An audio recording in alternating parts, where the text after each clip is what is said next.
mais ágil. Hein? Senão a gente fica à vontade sentado. Vai demorar mais tempo.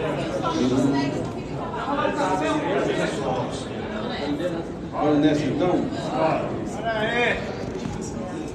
Não tiverem pronto.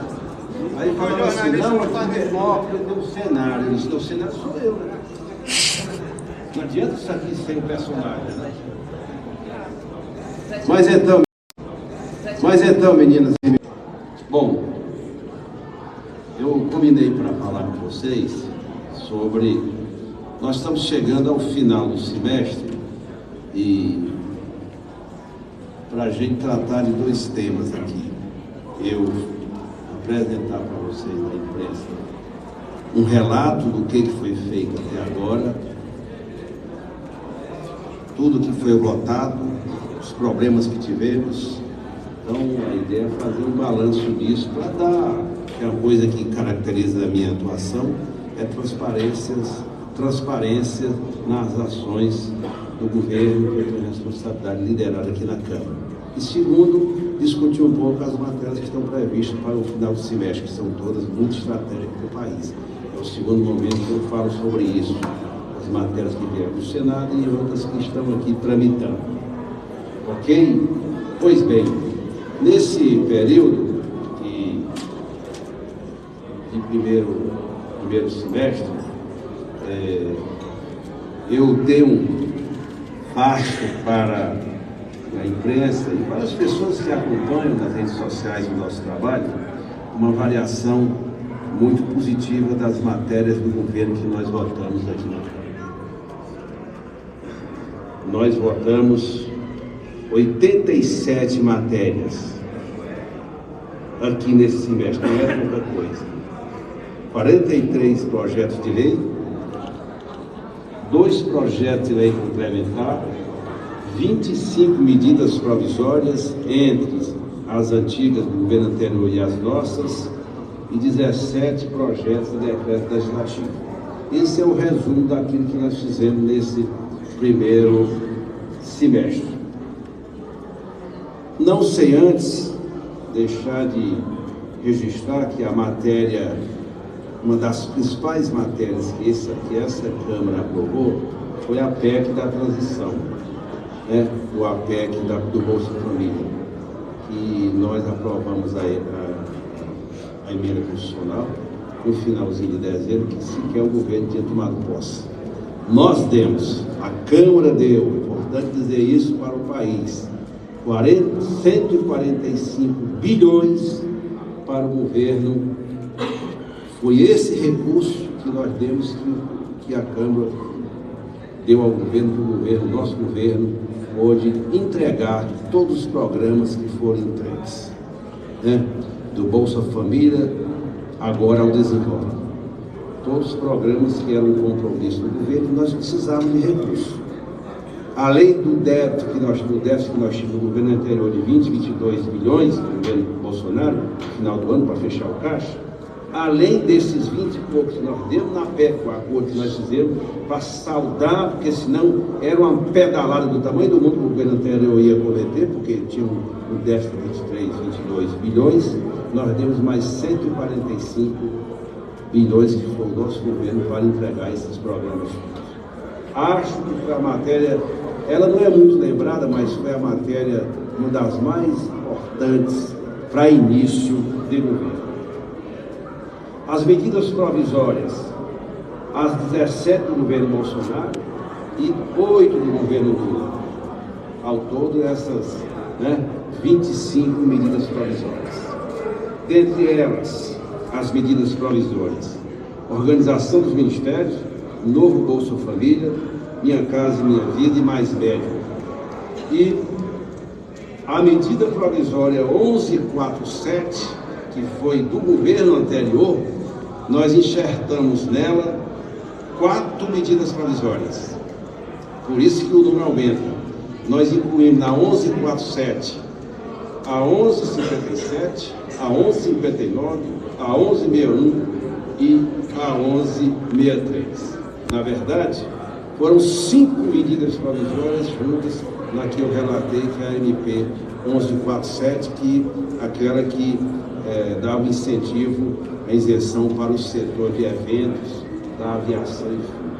Esta medida provisória, a despeito do diálogo que nós fizemos com a Fazenda, ela deu de isenção de incentivo para o setor 4,7 bilhões e demos ao governo que nós incorporamos, né, as alíquotas, redução das áreas do biodiesel, do PIS/COFINS, daquele ICMS do setor que o Supremo votou, e nós demos ao governo em torno de 57. Se você subtrai 5 para 57, 4,7, nós demos para o caixa do governo esse ano 52 bilhões, que vai fazer parte do esforço que nós começamos a fazer aí, e o ministro Haddad faz, para o governo ter receitas em função do que está sendo discutido no arcabouço fiscal.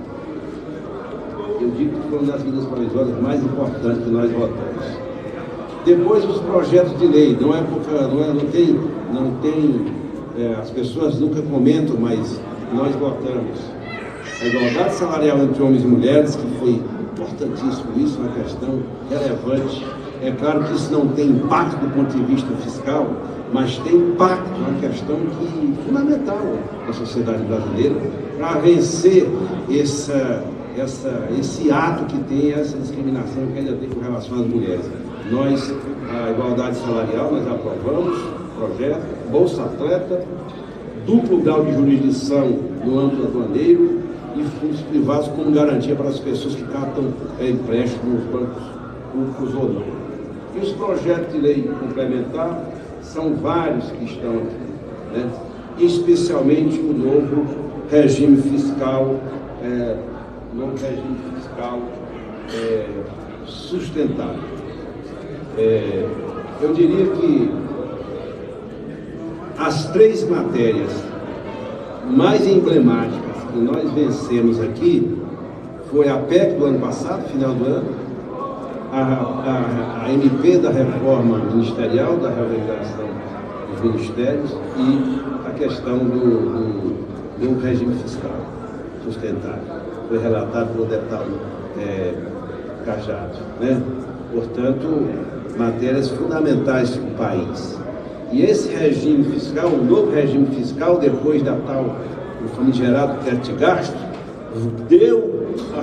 criou as condições para que o país tenha sustentabilidade fiscal e financeira.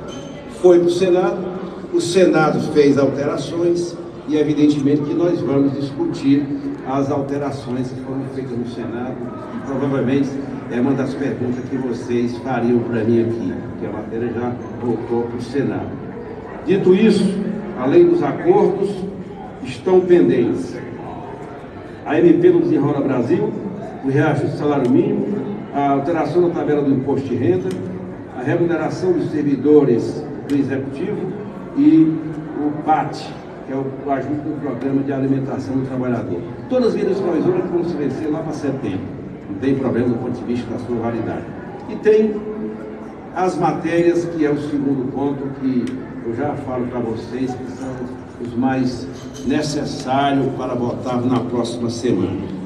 Além disso, antes de eu falar das matérias da próxima semana, que eu vou tratar, só para vocês terem uma ideia, até o presidente Lula me perguntou na reunião do Ministério, ele vê muita notícia de que fulano foi convocado, ministro tal foi convocado, ministro tal foi convocado.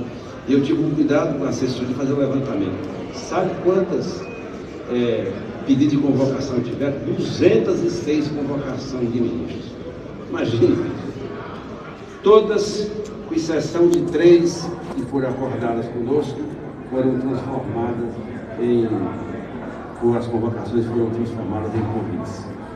Dado isso, não acontece no céu. Para isso exige diálogo com a oposição, diálogo com as comissões temáticas da casa, as comissões permanentes, e nós conseguimos esse feito. Não teve nenhum estresse maior, em que pese o Flávio tinha de ser o campeão de presença. Eu até brinquei uma vez, você monta um gabinete aqui na Câmara, para ficar aqui direto, porque toda semana ele vinha 2, 3 vezes, né? Mas foram 206, e a comissão campeã de convocação era CFC, Comissão de Fiscalização e Controle. Bom, E, evidentemente, outro dado relevante é que, para vocês terem uma ideia, dos 37 ministros, 28 ministros já compareceram aqui à tarde. Nós nunca tivemos, na relação do Executivo com o Congresso, especialmente com a Câmara, a presença de tantos ministros. Acho até que foram debates muito importantes sobre as políticas que esses ministérios eles desenvolvem no âmbito de sua parte. Portanto, foi muito estratégico para nós, o governo, os ministros terem a coragem de vir aqui debater com a oposição, ainda que em alguns momentos essa discussão tenha subido o tom, mas que tudo foi feito dentro da normalidade do funcionamento democrático do parlamento. E o segundo ponto, nós temos, eu diria, 3 grandes desafios daqui até o final, né? Que é a votação do CARF, que tranca a pauta, é a primeira matéria que nós deveremos votar na terça-feira. Nós estamos negociando com o relator da matéria, o deputado Beto Pereira.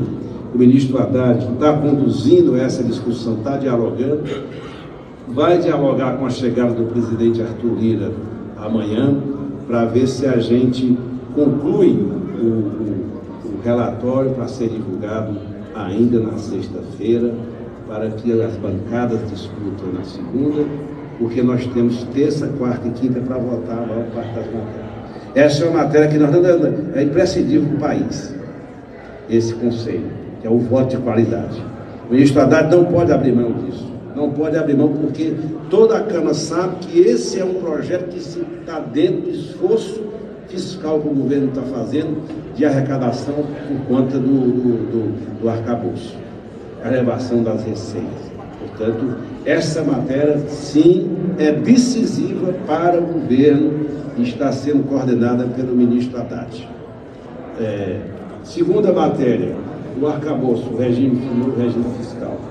O Senado fez 4 mudanças. A questão do fundo DF, a questão da ciência e tecnologia, a questão do Fundeb. E a questão do cálculo do IPCA, o período, né, de julho, final do ano, que é o período para mandar o orçamento. O que é importante, em primeiro lugar, dizer para vocês aqui da imprensa?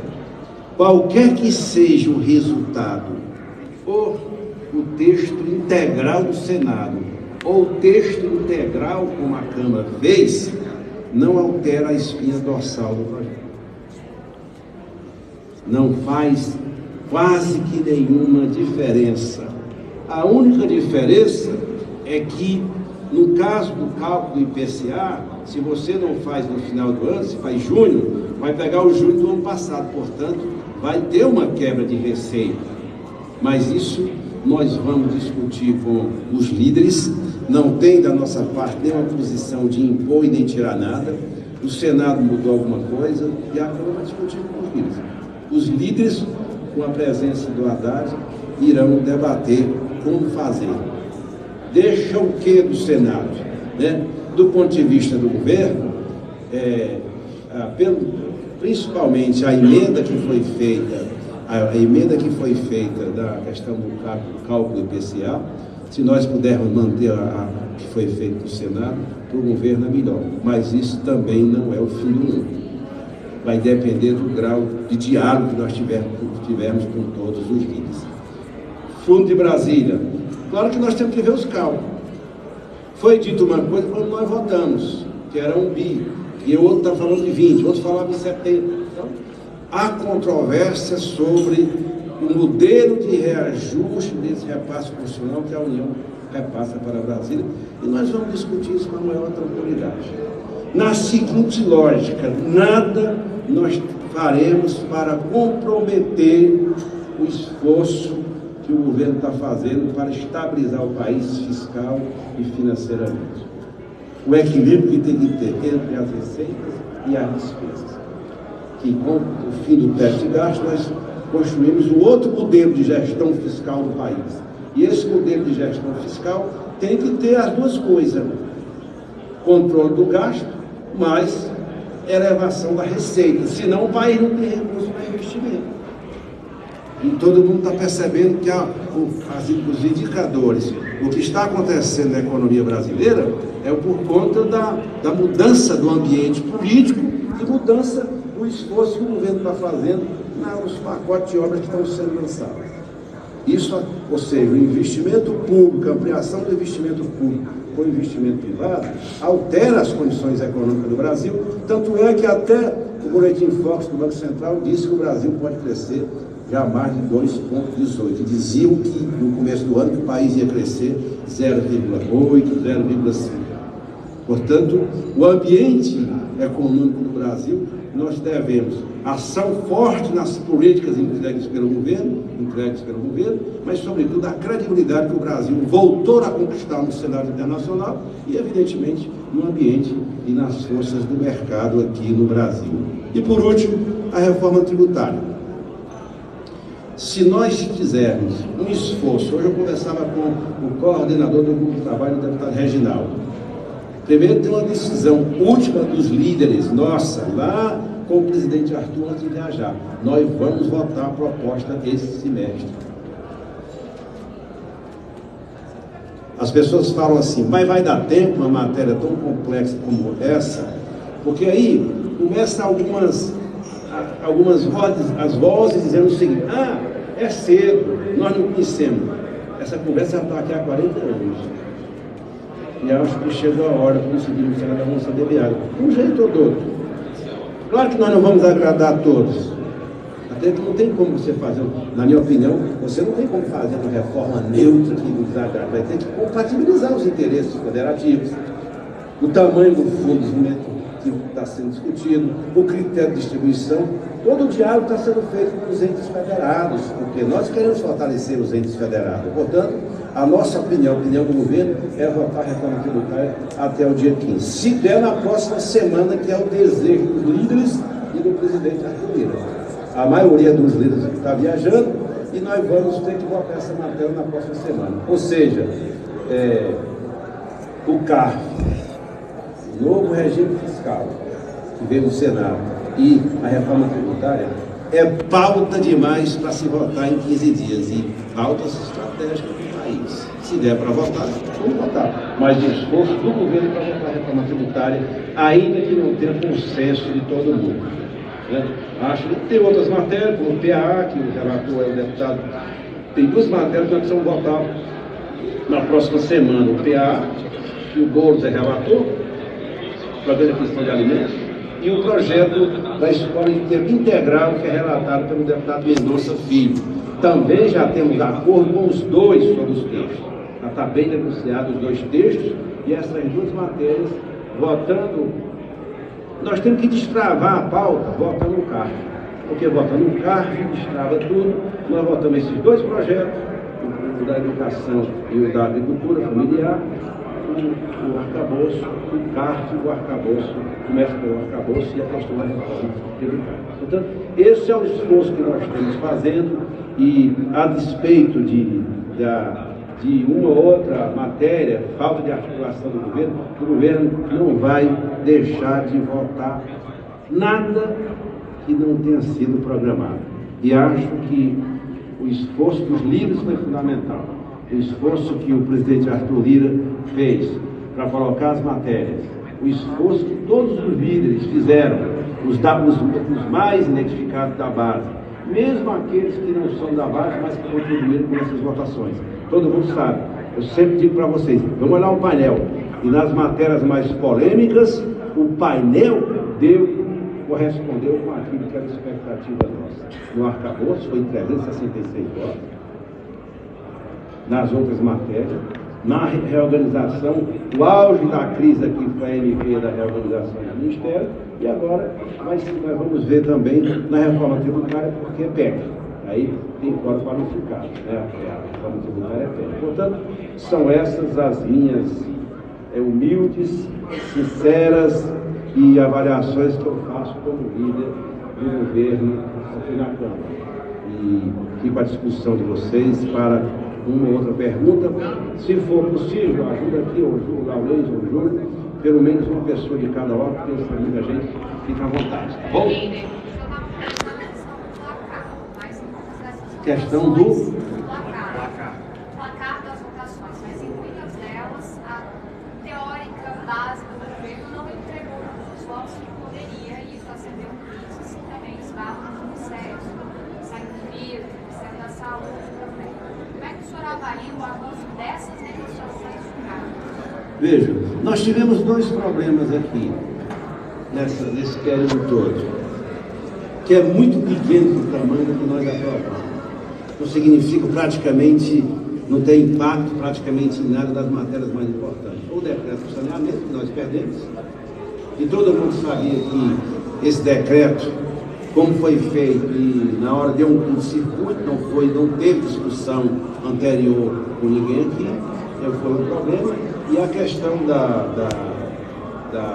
na discussão daquela medida provisória, da questão da Mata Atlântica. Foram as duas votações que nós tivemos problema aqui dentro, né? Mas, no mais, foi tudo. Evidentemente que você tem matéria, sobretudo nas questões econômicas e sociais, você tem um quórum maior. Vamos pegar o exemplo. A União Brasil tem dado, em média, 38, 40 votos para nós em todas as votações. Em todas. Os republicanos, com exceção do texto principal daquela PEC do ano passado, mas voltou no destaque, o destaque que acabou o teto de gasto, tem dado 39, 42 votos. O MDB 35, 31 votos.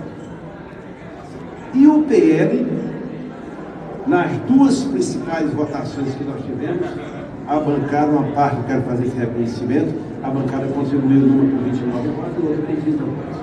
Portanto, além dos outros partidos que já votam tranquilamente com o governo. E o PSD de dado, mais desse campo aí, que tem dado praticamente 40, 42, 100% dos votos. Portanto, não tem um anúncio, a base é desse tamanho, mas nas principais matérias esses partidos não deixaram de colaborar com o país e com o governo do presidente Lula. E aí, sobre o projeto 2630, o projeto das fake news, o governo tem tido, dentro dos atos de 8 de janeiro, inclusive elaborou uma proposta, trouxe para cá para o Congresso, o relator Orlando Silva falou aí há algumas semanas que é uma prisão de votar na semana, no começo de agosto, no texto, mas o senhor não citou ele dentro das prioridades aí. O senhor convida que o governo vai? Não é mais prioridade desse semestre. Nós não temos como votar mais esse semestre, até que já houve um acordo. Vai para agosto. E esse PL 2630, em que pesa a importância dele, e é importante, considero muito importante. Aliás, eu queria votar, mas alguém aqui testemunhou quando eu disse que tinha que votar naquele período. Aí, não, vamos deixar, porque aqui tem o seguinte, quando não querem votar, inventa que não, às vezes inventa que não tem voto. Eu contei os votos naquele dia, eu achava que tinha os votos para ganhar, pelo painel de dentro. Não deu para votar, mas esse PL não foi uma matéria que veio do governo. É uma matéria que está aqui há 3 anos. É de interesse da sociedade. O combate, o controle, as plataformas, nós temos que votar. É uma matéria que forçosamente nós temos que discutir e votar no meio de agosto.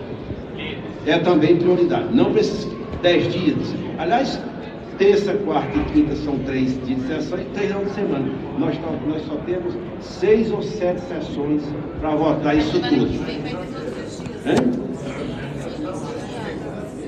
Vocês acham que tem sessão sexta?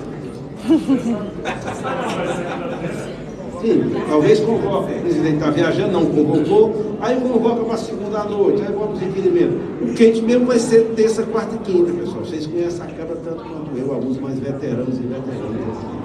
Sessão pro vamos ver mesmo para resolver é terça e quarta, ué. Aí tem quinta, vamos ver, mas vamos acochar para ver se vota tudo, de segunda à noite até quinta à noite. Só uma questão agora falando sobre a articulação política ainda. Uma das queixas desde o primeiro semestre foi em relação à articulação política e esses ministros do governo que fazem esse papel, tanto na Câmara quanto no Senado. Muito se falou que o senhor, muita matéria se voltou aqui na Câmara por conta da sua articulação. Jogando para frente, o senhor acredita que o governo vai conseguir nesse segundo semestre azeitar essa relação com os partidos ali Está azeitando, está andando, e eu acredito que no segundo semestre a relação está completamente azeitada. E evidentemente que tudo que eu fiz aqui foi pelo governo. Eu falo para vocês que o maior drama que eu vivi como articulador político do governo aqui dentro foi a MP da restauração do Ministério. Parecia que esse teto desse plenário Ulisses Guimarães ia cair na nossa cabeça. Foi grave, houve uma tensão de grandes proporções, e vocês imaginam se a MP não tivesse sido aprovada. O caos que estaria no mundo. Mas, aí uns dizem que foi eu, então eu estou, o que é importante, meu caro, é que eu estou com a minha consciência tranquila. Se eu não fiz tudo, eu fiz quase tudo aqui na Câmara para atender as demandas do governo do presidente Lula. E quando é preciso, eu falo diretamente com ele, como foi, aconteceu na MP da articulação dos ministérios. Foi aquele momento, ficamos dialogando, enfim, deu tudo certo. E os vídeos foram muito corretos. Eu tenho uma coisa aqui que onde eu estiver, eu não quero perder jamais, que é a boa relação que eu tenho com todos. Da direita à esquerda, vocês são testemunhas. Todos respeitam muito. Até porque vi o meu desempenho como líder da Dilma lá atrás. Então, estou com a minha consciência tranquila. Eu quero votar essas matérias na próxima semana. Para depois, se for o caso, eu estou vendo se eu faço uma cirurgia aqui, uma prótese que eu tenho que fazer, mas quando me jura no final do ano, mas ficar de bem com o meu país e com o governo do presidente Lula. Ainda sobre a articulação política, essa evidente troca da ministra do Turismo, queria saber se há uma outra troca prevista e essa entrada do ministro da Casa Civil muito forte, né? Que se reuniu com o presidente Lira, com o líder Elmar, se a gente vai ver isso nesses dias, no próximo semestre, uma atuação mais decisiva dele na articulação. Aliás, eu ouvi esses dias, botaram uma matéria num órgão de comunicação dizendo o seguinte, que eu tinha sido responsável para levar o Elmar para falar com o Lula, levar o Lula para 2 ou 3 cafés com o Lira. Era só o que faltava, é o que eu tenho que fazer. Então eu vou ter que fazer. Para votar as matérias, quando é preciso conversar com o líder, a gente chama. Todas as reuniões que o presidente Lula teve com o presidente Lira foi buscando o interesse maior do país. Nunca o Lira chegou lá pedindo cargo ao presidente Lula, Ministério A ou Ministério B. Até porque quem discutir isso é o governo. Não tem nenhuma... Eu não trato de reforma ministerial. Quem trata disso é o presidente do Conselho de Ministros. O meu assunto é 3º andar, 4º andar para cá. Daqui para lá, que eu ando lá umas 5, às vezes até 7 vezes por dia. Eu não sei se terá alguma alteração a mais, eu não estou acompanhando no detalhe disso. Eu estou acompanhando agora, como nós fizemos ainda ontem uma reunião lá com o Haddad, eu e o Padilha, para discutir o CAF, discutir o arcabouço. E hoje eu conversei com o Reginaldo Lopes, vamos tocar tambor para ver se a gente aprova a reclamação do CAF. Mas e essa entrada do ministro Costa? O Rui Costa eu sempre digo, não tem, ainda que dentro do governo possa até discordar, não tem chefe da Casa Civil que não se envolve em política, da índole, da natureza. A Casa Civil tem que fazer política, que eu disse várias vezes com o Rui. Eu aliás vou fazer um café com os líderes e ele, nos próximos dias, não sei se vai ser essa semana, mas é fundamental. Os 2 ministros que eu converso todo dia, muitas vezes, é o Padilha e o Rui. Não tem areia na nossa relação. Eu mesmo fiz esforço para colocar o Rui também no diálogo aqui com os líderes, no diálogo com o presidente da casa, e eu acho que está fluindo bem. Vai ser nos próximos dias essa reunião? Quando o pessoal retornar a segunda, eu quero fazer, se der ainda esse semestre. Ok? Você vê quando eu já falo tudo, ninguém me percebe nada.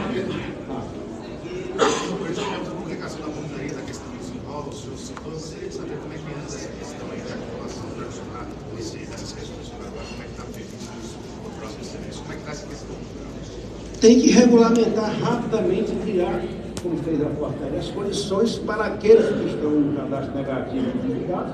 Não é possível isso aqui. Acho que é um programa grandioso isso.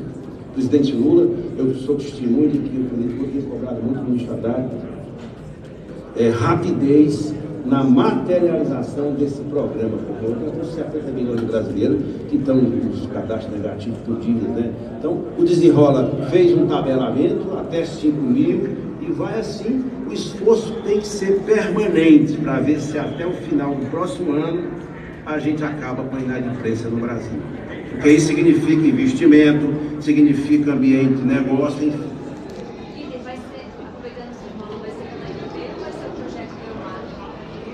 tendência, nós estamos conversando, tem o relator da matéria, que é o deputado Alencar Santana, já que foi definido, nós estamos conversando com ele. A tendência é juntar, tendo como texto base o texto do Belmar, o líder da União Brasil, e a medida provisória juntos, buscar um texto que unifique o conjunto da casa e unifique o programa. Tá? Não tem ninguém contra um programa desse. Então é fácil votar essa matéria.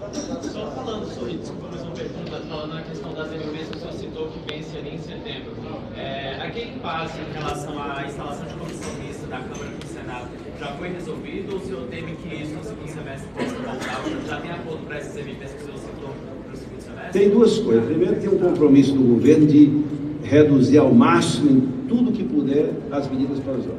Nós temos que legislar com um projeto de lei com urgência constitucional. É mais democrático, preserva mais o parlamento, porque o que acontece? Vem uma medida provisória, aí como tem esse santiveiro, vamos dizer assim, entre os dois presidentes, não há concordância sobre o rito de tramitação e composição dela, aí bota nas costas do governo, não tem nada a ver com o governo.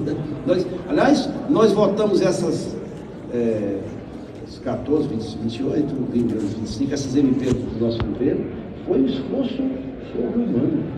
Mesmo com os problemas, junta 4 na minha, junta 3 na outra, ainda tem essas tramitando. Esse problema continua existindo. Porque não há acordo entre o presidente Lira e o presidente Pacheco na questão das medidas provisórias.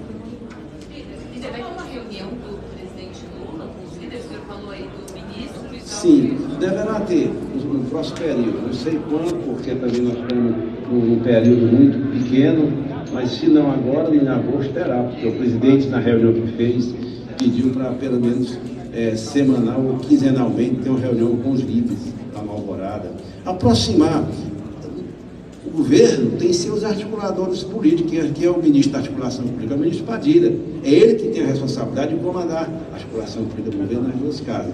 Mas é bom o presidente estar próximo dos líderes. Enfim, eu acho que é uma mudança muito substantiva, pessoal, que aconteceu nesse semestre. Nós queremos aprimorar na relação do Executivo com a Câmara. Líder, mais uma pergunta. O senhor está satisfeito com o comportamento do sindicato do governo na CPI? Sim, eu acho que os deputados das duas CPIs estão trabalhando muito, né? Eu não estou nelas, mas tenho recebido os relatos. Eu tenho nas duas comissões um responsável pelo governo, na CPI do MST, o responsável pela liderança do governo para atuar lá é o deputado Alencar Santana, e na CPMI dos atos golpistas, do dia 8, é o deputado Rubem Júnior que fala pela liderança do governo lá.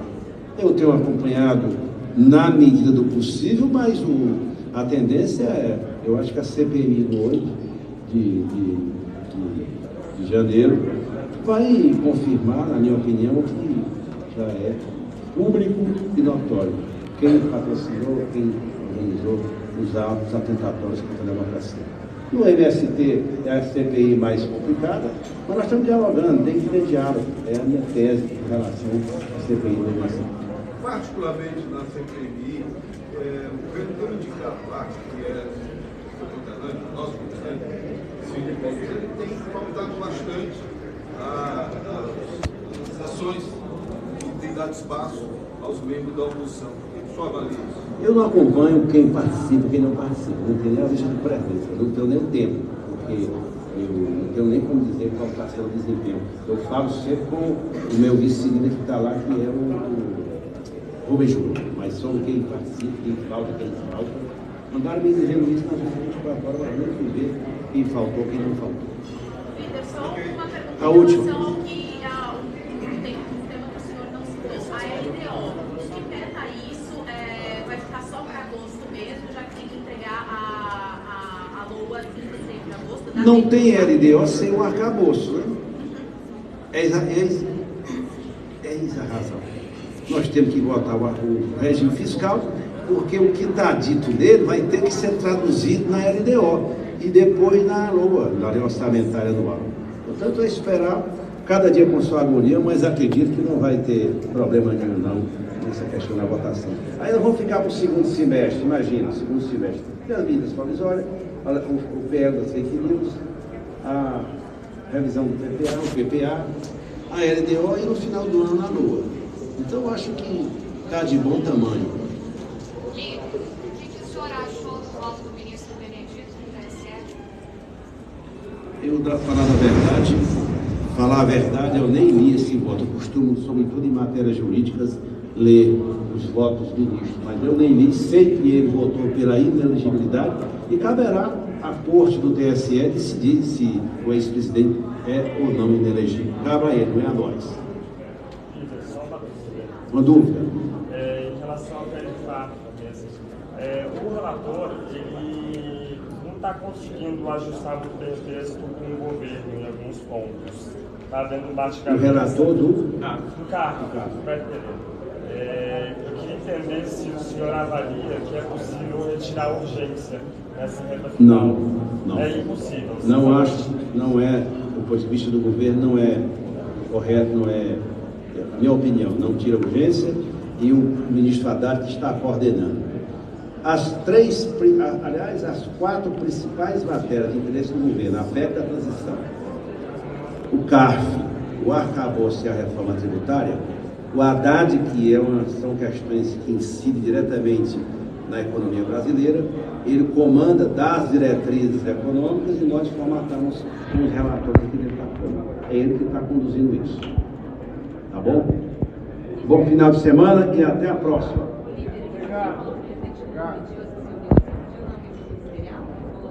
Foi uma dessas nossas reuniões de coordenação que quer aproximar cada vez mais, né? Ok, pessoal? Obrigado.